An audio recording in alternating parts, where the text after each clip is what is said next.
If your team got guaranteed money, tell them call me. Whoop.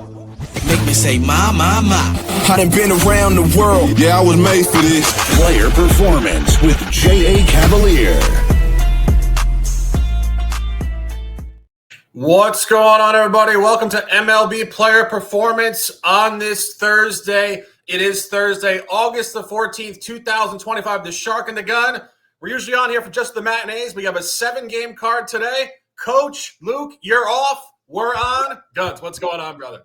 Yeah, it's been a few days. Had to take a little bit of a beach vacation, get that ocean air into my lungs and get really fresh because football is going to be coming up soon. And make sure you check out the deals from myself and the Shark. Going to be absolutely dominating the NFL and college football all season long. Shows, too, are going to be absolutely banging. But we're here for the MLB. We're not going to do just the matinees. We're going to give you the whole dang card for the Thursday slate. So, Shark, I'm ready to go. Let's get into it.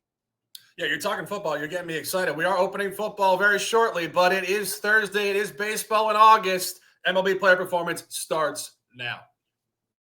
I live the bright lights, the type, the crowd lights. Where you at, ballers? Ladies, hurry and men, they want a penny, they pay to come see me. Where you at, ballers?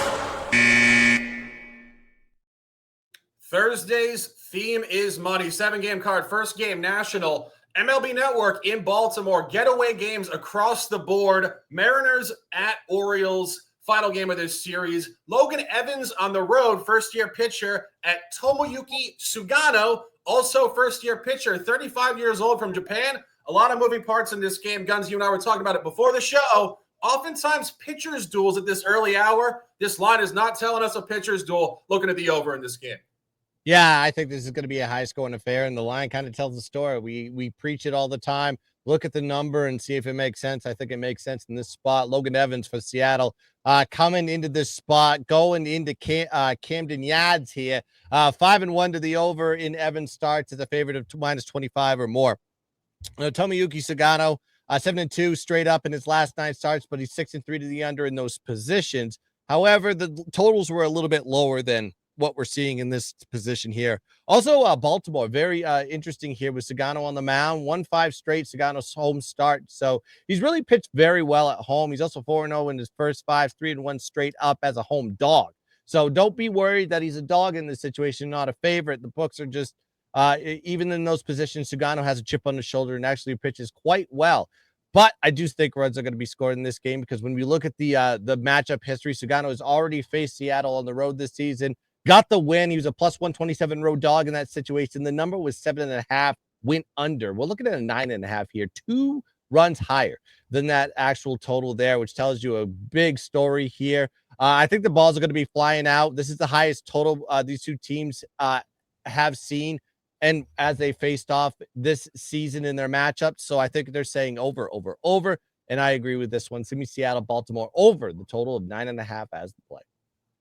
Yeah, I would have to agree. And just a couple more points on this. Obviously, I said Logan Evans, first-year pitcher. He is young. He doesn't travel particularly well. You have to remember this is 10 o'clock on his body time. It's just funky stuff here, and it's going to be hot. It's going to be muggy early afternoon in the Baltimore area. If you guys were following the games last night, Baltimore, Cincinnati, both New York games, all rain delays. There's just a ton of humidity in the air in the middle of the August in this environment. 2 times this year, Evans a road favorite outside of the division. Both went over 6-5 at the White Sox and a pretty authoritative loss at the Diamondbacks, 10-3. And it really kind of jumps us into this Sugano conversation. As Gunz mentioned, Sugano's been great at home. He's 8-3 straight up. He's actually 8-0 if it wasn't the month of June. All 3 losses in June. Sugano, what happened in June? I don't know, buddy, but it's not June. I think Baltimore probably gets the win in this game as well. One thing that we've noted on this show numerous times, this is clearly not Baltimore from the last 2 years, just injuries across the board. They'll be back next year, I think, with confidence. This is not really their campaign, but they don't get swept. And they really do compete in these games to avoid a sweep. So I haven't gotten there yet. Really like the over with Gunz in this game. I do think Baltimore gets the win, and we will keep it moving. Next game on the card, 3 o'clock, 3:07, north of the border, Rogers Center in Toronto. Cubs Blue Jays interleague, also getaway game here. Very interesting game. Michael Boyd at Max Scherzer. Most noteworthy point for me in this game, Boyd's first season in the National League. The guy played for Toronto in the beginning of his career, a huge chunk of time with Detroit, and also Cleveland. Now he's with the Cubs, and this season he has dominated the American League. It's clearly batter versus pitcher. It's comfortability. It's awareness. I'm looking at the Cubs. Gunz, any thoughts? I lean towards the Cubs, I guess. I don't really want to trust Scherzer in this spot. He's only gone against one NL team this season. That was against the Dodgers. So I don't really have a good sample size of him versus the NL. While, yes, he has played NL teams in his past, playing, over in the NL, playing with the Nationals, what have you. But I don't really trust him as the pitcher. I probably lean towards the Boyd side, even though I don't have a play on this game. Chicago's lost 3 straight starts with Boyd on the mound, though. 3-8 straight up in his last 11 road starts. But he, like you said, Shark, he has pitched well versus AL teams. 4-2 straight up, 5-1 to the under in those positions. Only one road game, though, in those spots versus the AL, which is a little bit concerning. He's faced more home teams in those positions against the AL. So while I kind of want to take the Chicago side on this one, I'm just choosing to stay away from this position.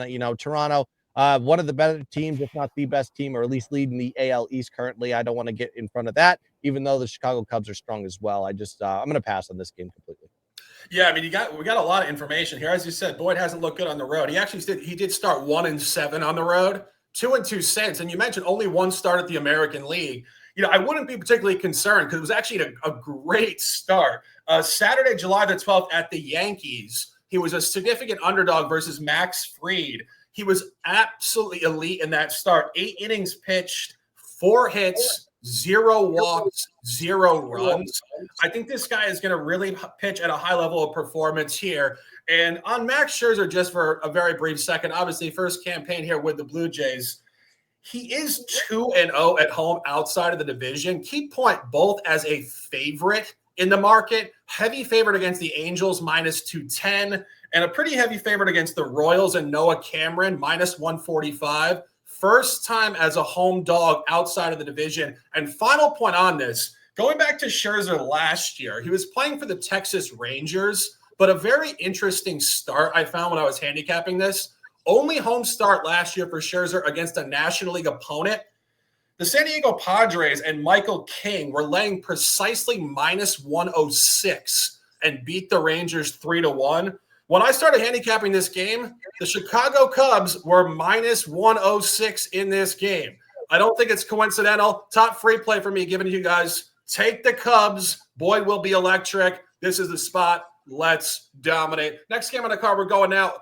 Night games, more interleague baseball. Marlins Guardians in Cleveland. Not exactly a rivalry here. Edward Cabrera, Tanner Bybee. This is certainly not any sort of data-abundant matchup from a heads-up standpoint, but I do think this leans towards Bybee. He's great at home. This is a number leaning towards Cleveland. Gunz, I believe you aligned. Yeah, I think I've really figured this series out. I think that consistently, as game after game, day after day, I've had one play in this series, and I found cash. I found it today with the Miami money line first 5. Got that one done, but I think it's going to be a different story. We're going to see a little bit more of a Cleveland side on this one, even with Edward Cabrera on the mound. Under pitcher in most of his situations. Last 13 starts, 10-3 to the under. Miami is 2-4 straight up in his last 6 road starts, though. So even though the totals have stayed very low, he's not getting the W's. Also, Miami 6-1 to the under in his starts versus AL teams. 6-1 to the under as a dog of +130 or less. I'm not saying W's here. I'm saying they're just been low totals. However, a little bit more of an over pitcher when you're dealing with Bybee. So that's going to kind of X out the total on this one. But Bybee has won 6 straight starts and 6-1 to the over in his last 7. 6-3 straight up in his last 9 starts at home. And then you got Cleveland just 9-3 straight up, and Bybee starts as a favorite as -150 or less, 6-1 straight up at home in that situation. You're seeing -130s on the board currently. I think that's going to be a good spot. As long as it stays between that -150 to -100, I think this is a Bybee spot all day long. Give me Cleveland money line, full game as the play.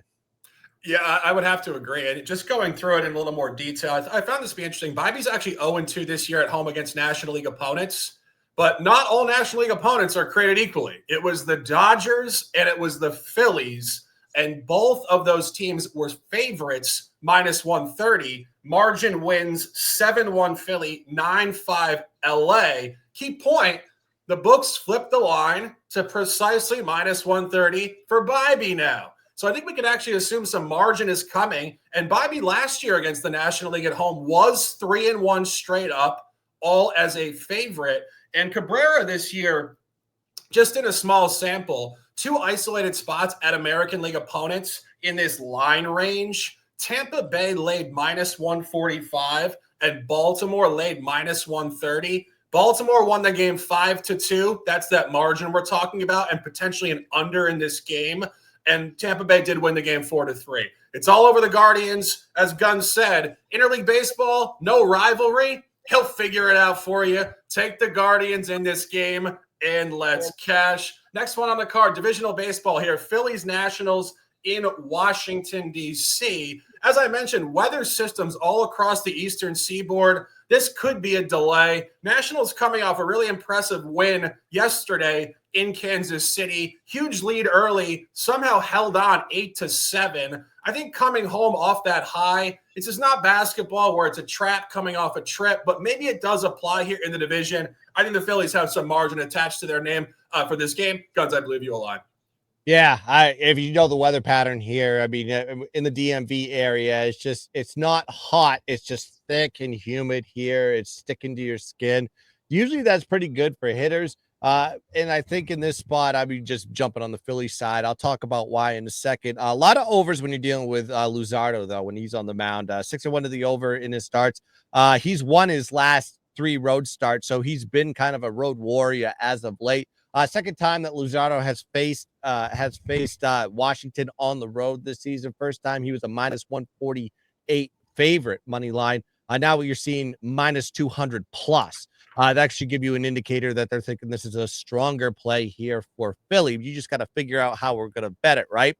If you're looking at run lines, or you're looking at the situation with Luzardo, especially as a high favorite, minus 180 or more, I'm talking about, he's only 3-3 straight up and 2-4 to the run line. So it's making me a little hesitant to take it on the full game situation. But when we look at Brad Lord, this Washington team has really performed with him on the bump. 4-1 straight up in his last 5 starts, 6-1 to the under in his last 7 starts. But Washington is 1-2 straight up into the run line, and Lord starts as a dog of plus 170 or more.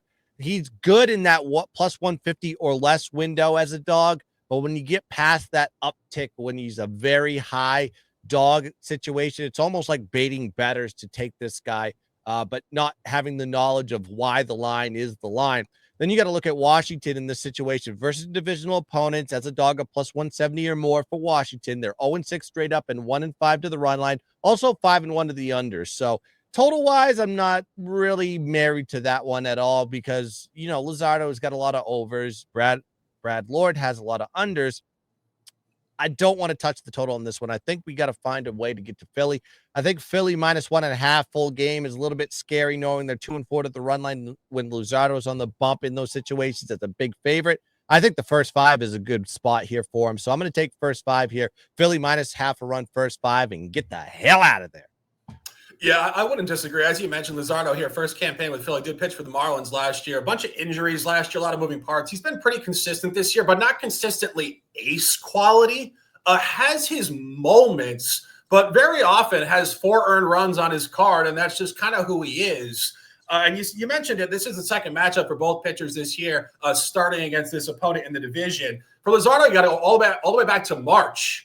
I almost forgot the season started that early. March 29th, Philadelphia 11-6 at Washington against Jake Irvin. As Gunz mentioned, a smaller line, minus 145 to minus 150. This is moved up for a reason. I think the Phillies are just explosive. This is a wide open National League. The Dodgers have not looked very good for a while now. These second level teams to the Dodgers are just kind of chomping at the bit. and they need to take care of weaker opponents like the Nats. So I would lean towards the full game. I don't mind laying it. I do think when you see margin already, 11-6 with Luzardo in this stadium, I think it could come again. So my top free play in this game would be -1.5. Gunz likes the first 5. Buy it, live it, love it, and let's dominate. Next game on the card, also divisional baseball in the National League East. Final game of this series, Mets-Braves, Kodai Senga against Bryce Elder. We saw the Mets last week pretty much showcase every possible way of how to lose a baseball game.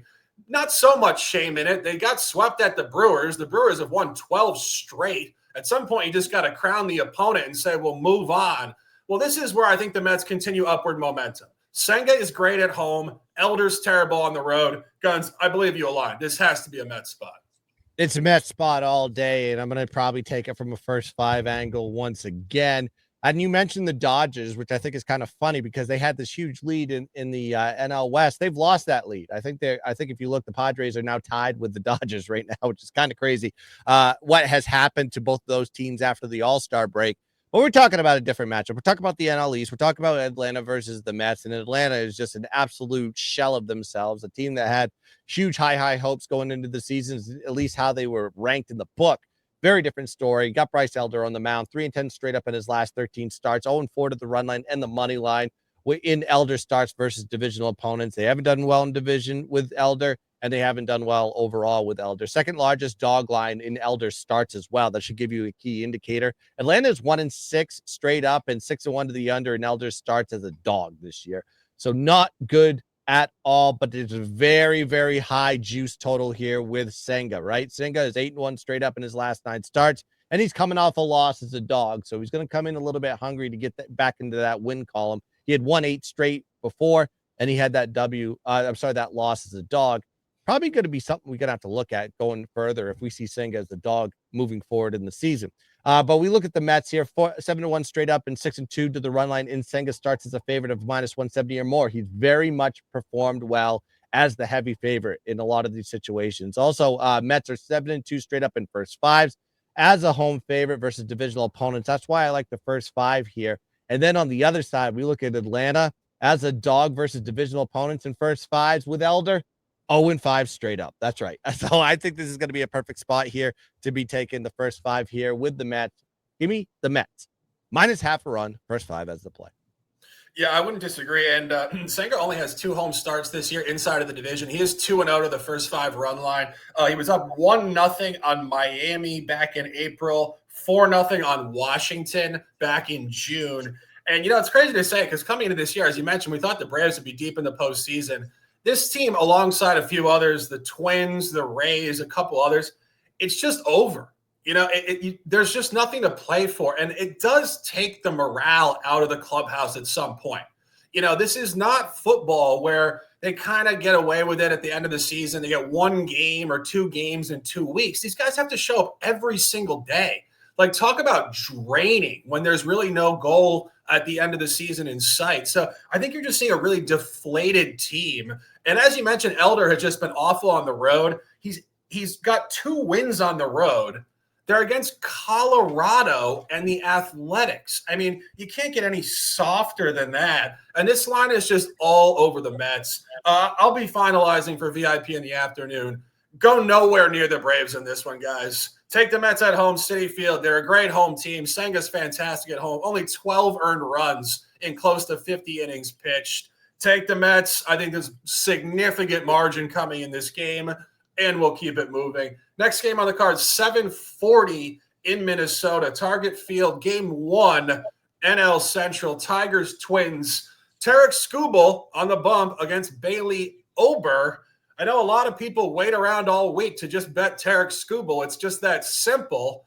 He has been better on the road. We've talked about this time and time again. If you're going to back this guy, back him on the road. He did face the Twins at home earlier this year in primetime Sunday Night Baseball. 13 Ks, 0 earned runs. It's got to be a Skubal spot. Gunz, any thoughts?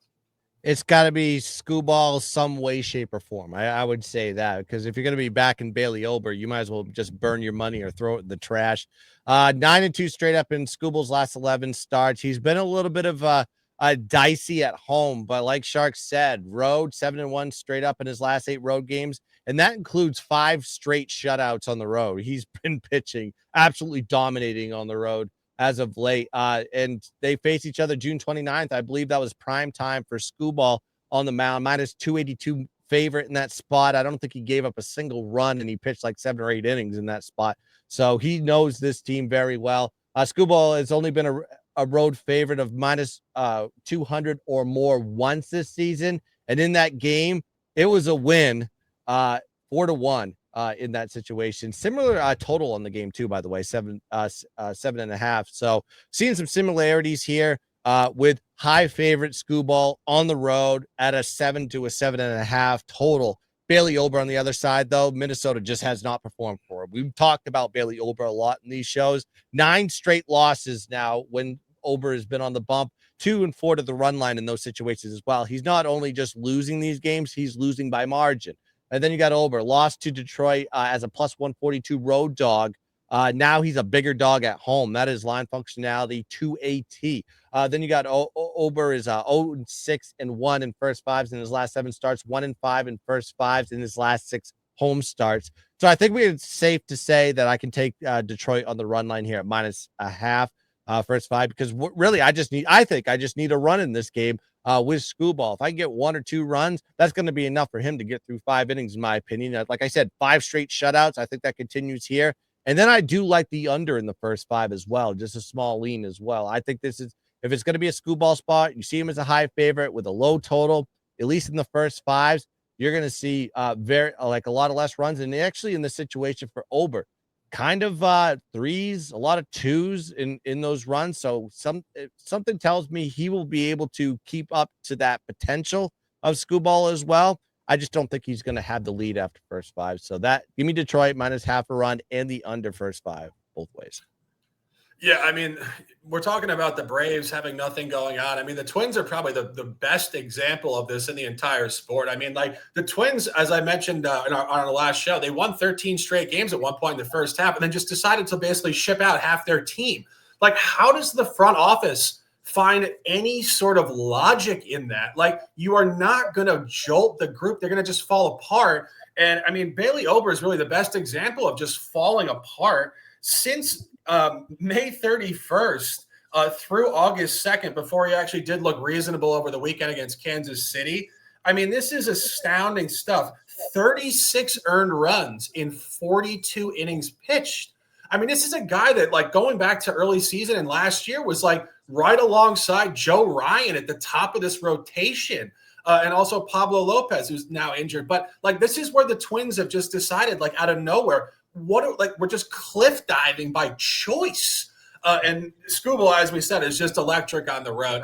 It's got to be a first 5 spot. As you mentioned, Ober did get crushed in Detroit, 10 runs against on June 28th. This is just a lot of chalk in the division in the back end of the show. We got the Phillies, Mets, and we got Tigers laying over 200. Let the line tell you the story. This is not value on the underdog. This is strength to the favorite. So I agree with the gun. We'll get there probably in the afternoon. Detroit first 5, the best look in this game, and keeping it moving to the final game on the card, 8:40. That is 6:40 Mountain Time in Denver. Diamondbacks, Rockies, divisional baseball. We love divisional baseball. We love line functionality. We are data abundant. We wait all year for this. When I saw this is actually a national game. Fox Sports 1. I thought, wow, there really must be no other games on the entire card. This is not exactly what you would expect from a national game, but here we are. Eduardo Rodriguez, Bradley Blaylock, part 2. These guys did just face off against each other on Saturday. It was an over 6-5. Blaylock cannot pitch at Coors Field. Gunz, I think we're finishing this show with a nice over at Coors. Yeah, I think we're just going to repeat ourselves on this one. I might have even taken the run line on Colorado in that game, and that came to fruition as well. I mean, just go look at our notes on the 9th, and then I'll pass. No, I'm just going. Let's talk about this one. It's the same thing, the same cap. Rodriguez is a high favorite. Once again, 2-5 straight up, 1-6 to the run line in his last 7 starts, 1-3 straight up, and 0-4 to the run line when he's a favorite of minus 150 or more. It's also 3-1 to the over in those situations as well. So the total is very strong in this one. And like I said, they face each other on the 9th. In Colorado, the total was 9 in that spot. And the over hit in the first 5, by the way. Now you're seeing the total up to 12. That is a humongous adjustment from game A to game B in really 5 days. Going to be 6 when we go into this one. Then you got the high total for Rodriguez, 4-1 to the over when he is a favorite of, actually, when the total is 9.5 or more. Highest has been 10.5 for Rodriguez. It starts, and that went over.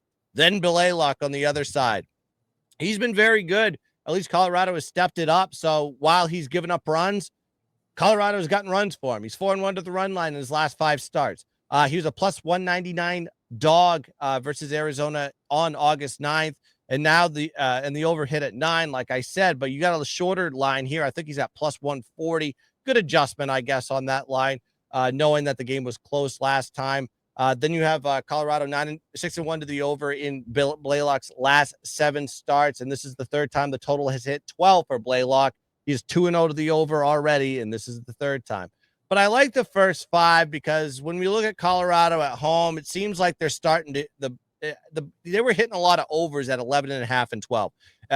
June, July, that was a lot of hits, over. Now we're seeing some unders start to hit. They're just getting under that Mendoza line at 11.5 or 12. So I have a little bit of a 50-50 coin toss.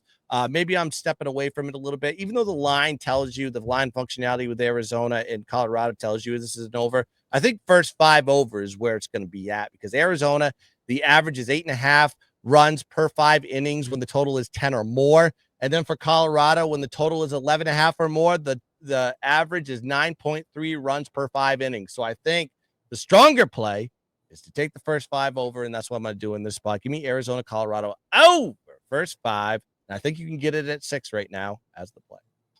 Yeah, I mean, there's no way around this. And we talked about this when we discussed the previous game on Saturday on our show here. But this guy, Blaylock, talk about getting dealt a bad hand. You know, he's only 24 years old. He was a prospect coming out of college, and he just gets thrown into the Coors Field chaos, you know, high altitude, just home run derby. This guy at home is just abysmal. 27 earned runs in only 18 2/3 innings pitched. I honestly don't think there's been a worse sample for any starting pitcher in baseball this year over roughly 20 innings in their home stadium. And Eduardo Rodriguez is just terrible on the road. Sometimes it is that simple. The books agree. That's why the line is 12. You know, even within Coors, you don't see 12s a lot. You see a lot of 10.5s, 11s, 11.5. When you see 12, that's really noteworthy. So I agree with the gun early, but I think often. I think this is also a game over. So take the first 5 over, and I think the game over. And that's all we got on that. 28 minutes, and we got best bets.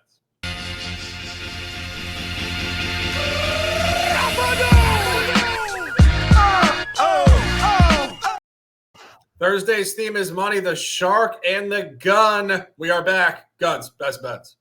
Yeah, best bets. I'm going to go Detroit on the run line first 5 with Skubal against Ober. And we just talked about the game is Arizona, Colorado. I'm going to go first 5 over in that one. I think there's going to be a lot of runs in that game. Well, the only thing that's keeping me off the full game is if that total gets to 11 and it doesn't get to 12, I'm going to be kicking myself for not taking the first 5 over. So that's what I'm going to do for the show. That's going to be best bet. Give me the Arizona, Colorado over first 5, and give me first 5 minus half a run for Detroit. Those are the 2 I like. Yeah, my top play for this show, we will have multiple VIP plays throughout the day. Take the Cubs on the money line. As I said, this is just Michael Boyd back against the AL. 1 road start this year. Ace the Yankees in this environment. Take the Cubs and let's cash. We'll skip the parlay. It's only 7 games. You guys can put it together if you want. We pretty much gave you the details on every game. A lot of divisional chalk, a lot of sharp takes. Guns, give them some comments, and I'll close it out.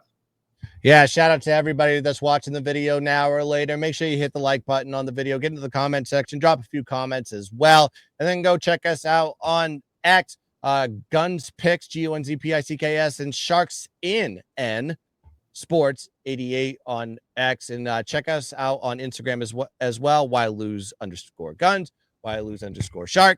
and Telegram as well. The links are on our Instagrams. I appreciate everybody that's joining. Let's cash our tickets. Let's dominate the board on a beautiful Thursday, and let's keep dancing. Yeah, absolutely. That's 7 games, full details for every game. As I mentioned, if you guys want to put that together for a little, pizza parlay, have fun, all the sharpest takes, 30 minutes, the fastest analytics of MLB you will find on the internet, and the Shark and the Gun stand by that claim. We love to do it. Have a great day, and let's cash these tickets. For Jay Cavalier, cashing tickets around the world, the prop master Luke Shuey and Coach Rick. He is the Gun. I am the Shark. Stay strong, stay fast, stay disciplined, and let's dominate. Cut my life into pieces. This is my last resort.